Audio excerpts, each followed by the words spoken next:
ମୁଁ ଅଜିତ ଦାସ। ଇଏ ହେଉଛନ୍ତି ନିଆଳି ନିର୍ବାଚନ ମଣ୍ଡଳୀର ସ୍ୱାଧୀନ ପ୍ରାର୍ଥୀ ଅଭିମନ୍ୟୁ ମଲ୍ଲିକ। ଆସନ୍ତୁ ଜାଣିବା ତାଙ୍କ ବିଷୟରେ କିଛି ତଥ୍ୟ। ଭାଇ, ଆପଣଙ୍କର ନିଆଳି ନିର୍ବାଚନ ମଣ୍ଡଳୀରେ ସ୍ୱାଧୀନ ପ୍ରାର୍ଥୀ ହିସାବରେ ଯେଉଁ ଠିଆ ହେଲେ, ଆଗକୁ ଯଦି ବିଧାୟକ ହୁଅନ୍ତି ନିଆଳିର, ଆଗକୁ କ'ଣ ଡେଭଲପମେଣ୍ଟ ପ୍ରୋଗ୍ରାମ କରିବେ? ଡେଭଲପମେଣ୍ଟ ଅନେକ ଡେଭଲପମେଣ୍ଟ ବାକି ରହିଛି। ଯଦି ବିଧାୟକ ହୁଏ ନିଶ୍ଚିତ ଭାବରେ ମୁଁ ପ୍ରଥମେ ନମସ୍କାର କରିବି ମୋର ନିଆଳି ନିର୍ବାଚନ ମଣ୍ଡଳୀ ବୁଦ୍ଧିଜୀବୀ ଭାଇ ଭଉଣୀ ମାନେ, ଆରାଧ୍ୟ ଦେବତା ଶୋଭନେଶ୍ୱରଙ୍କ ପାଖରେ ମଧ୍ୟ ମୁଁ ପ୍ରଣାମ ଜଣାଉଛି। ନୃସିଂହନାଥ ସମସ୍ତଙ୍କ ମା ପାଖରେ ବହୁତ ବଡ଼ ଗୁରୁତ୍ୱପୂର୍ଣ୍ଣ। ଯଦି ମୁଁ ବିଧାୟକ ହୁଏ ତାହେଲେ କ'ଣ ଡେଭଲପମେଣ୍ଟ କାମ କରିବି ବୋଲି କଥା କହୁଛନ୍ତି। ବହୁତ ଡେଭଲପମେଣ୍ଟ ତ କିଛି ନିଆଳିର ବହୁ ঊର୍ଦ୍ଧ୍ୱରେ, କେବଳ ଖାଲି କହିବାର କଥା ହେଇଛି। ଲୋକ କେବଳ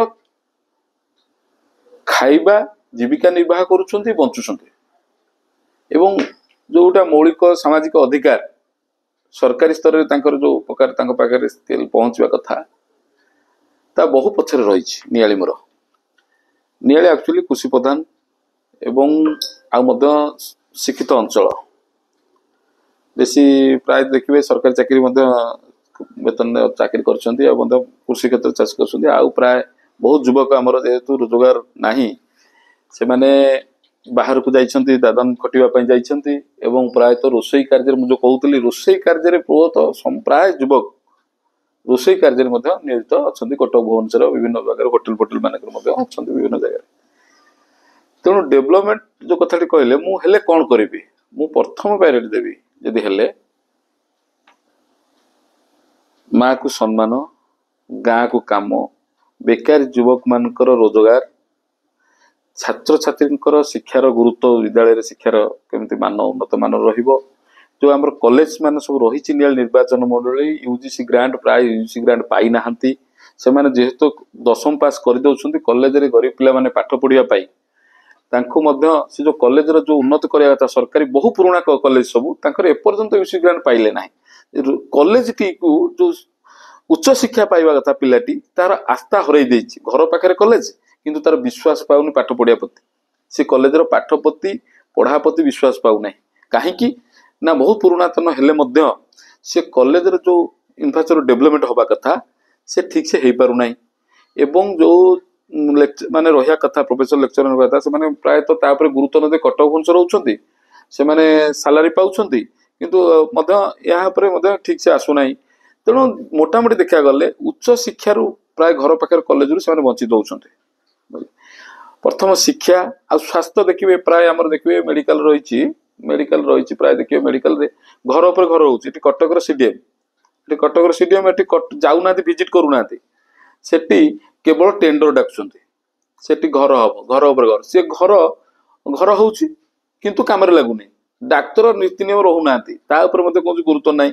ଏସବୁ ଜିନିଷ ସେଠି ରାତିରେ ଯଦି କୌଣସି ଲୋକ ବିପଦରେ ପଡିଲା, ଯଦି ଅତ୍ୟଧିକ ହେଲା 108 ହେଇକି କଟକ ଆସିବ, ନଚେତ ସେଠି ଛୋଟ ଛୋଟ ଯୋଉ ମେଡିସିନ ଷ୍ଟୋର ମାନକ ରହିଛନ୍ତି, ସେମାନେ ଯୋଉ ଚିକିତ୍ସା ଦଉଛନ୍ତି ତାଙ୍କ ଉପରେ ନିର୍ଭର କରୁଛନ୍ତି।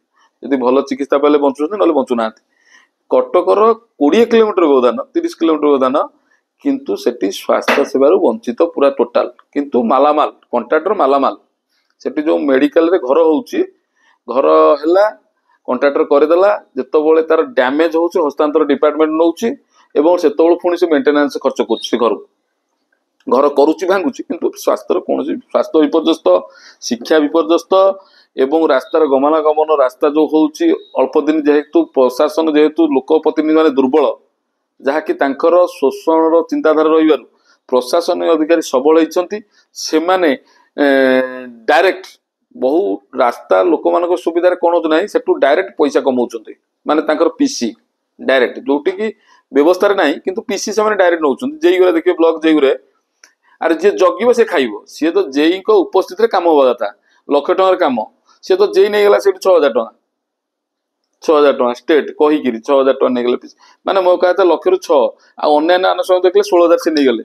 ବୁଝିପାରିଲେ କି? 1,00,000ରେ 16 ଗଲେ, ସେ ଯୋଉ ଏଷ୍ଟିମେଟ ହେଇଥିବ 1,16,000, ସେ କେମିତି ଉନ୍ନତ ମାନର କାମ ହବ? ଆଉ ଯିଏ କଣ୍ଟ୍ରାକ୍ଟର ନେଇଛି, ଟଙ୍କା ଖର୍ଚ୍ଚ କରୁଛି, ସିଏ ବି କିଛି କମେଇବ ନା।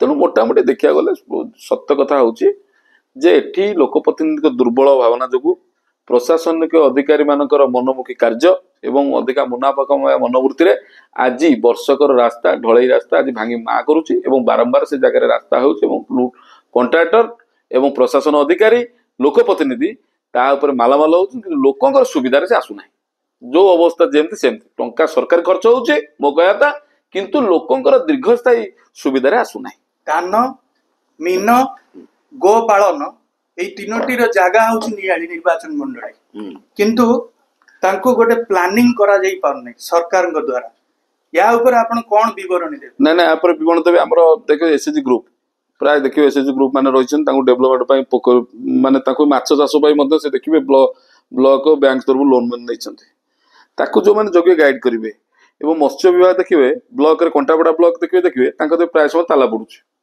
से माने मध्ये ठीक से प्रॉपर्ली ये करा मीनर जगह आगु धान देखिए प्राय धान क्षेत्र देखिए इरिगेशन डिपार्टमेंट जो मैंने रही से माने प्रॉपर वे में गाइड करूना केनाल बारंबार खोला होची बारंबार खोला होची काढ़ा होची किंतु से केनाल को पानी टोपाई भी गड़े नहीं बुझले कि ये कथाटी को बारंबार मत आम उठेइछु प्रशासन अधिकारी जानी चाषी मो नियाली चाषी जदि वर्षा न होला ताहले मरिबा मरुड़ी छड़ा आ किछि नै वर्षा ऊपर निर्भर केनाल नारे कोटी कोटी टंकार हड़पर मसुदा दीर्घ दिन धरी चली गोटे बड़ गोटे माने स्कैम चली किछि नै चाषी एटी हताश चाषी केवल वर्षा पानी निर्भर करुची तेणु एटी जदि जो मत्स्य विभाग बहु गुरुत्वपूर्ण पोखरी खोला होची पोखरी खोलिकी पोती हो जाऊँ कि माछ चाष केते कोठी होची केते इनकम माछ चाष हबो कि से चाषी ऊपर गुरुत्व दबा से डिपार्टमेंट रे कोनोसी